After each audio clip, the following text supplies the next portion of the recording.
Hello, I'm Bryony Sullivan.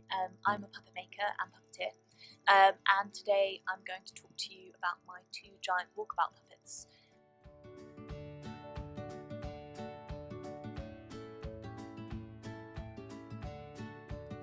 So these were the first giant bird puppets made back in 2018, made with entirely recycled and reclaimed materials. I was self-taught at this stage, kind of making it up as I was going along. Me and my collaborator toured them around festivals, as you can see. We got a wonderful response from the public, but they were too heavy and immobile and we weren't really able to perform, just kind of move.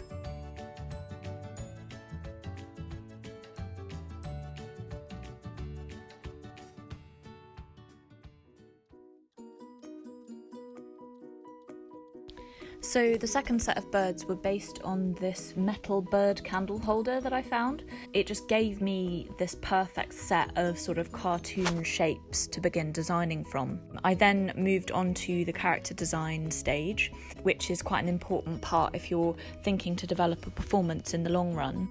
The characters I came up with for the birds are loosely based on me and one of my best friends from university, Maddie, who made the first set of birds with me and toured the first set of birds.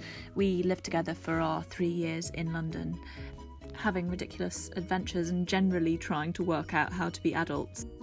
This relationship translated into bird form I thought would be a great stimulus for a show. Something we'll develop along with our third collaborator, Frankie, who also lived with us in third year and is very much a part of the development of the concept. Once I had that base concept, I could move on to designing 3D nets, which was sort of a trial and error process out of paper, so I could start to get the shapes that I would then scale up into large foam forms, which are made of sheet foam, which is like the material used by most giant puppet makers. I could then begin to work out how I would suspend those forms from a rucksack, which would carry most of the weight. These birds were actually fitted to me and my collaborator. That also took a bit of trial and error.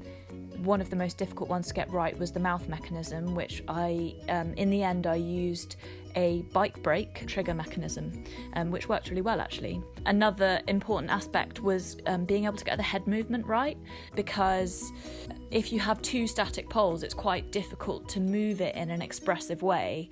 But I realised if you put a pivot point on one side, it would make it a lot easier to express with the head. Another important aspect was how much the neck could move, because obviously that dictates how far the head can go and how expressive the puppet can be. It really struck me this time how important it was to try things out before making them out of the final materials, which is something that I think comes with maturity, because I just ploughed in when I first started making puppets. Like, I didn't make what you call maquettes, which is sort of little experiments first.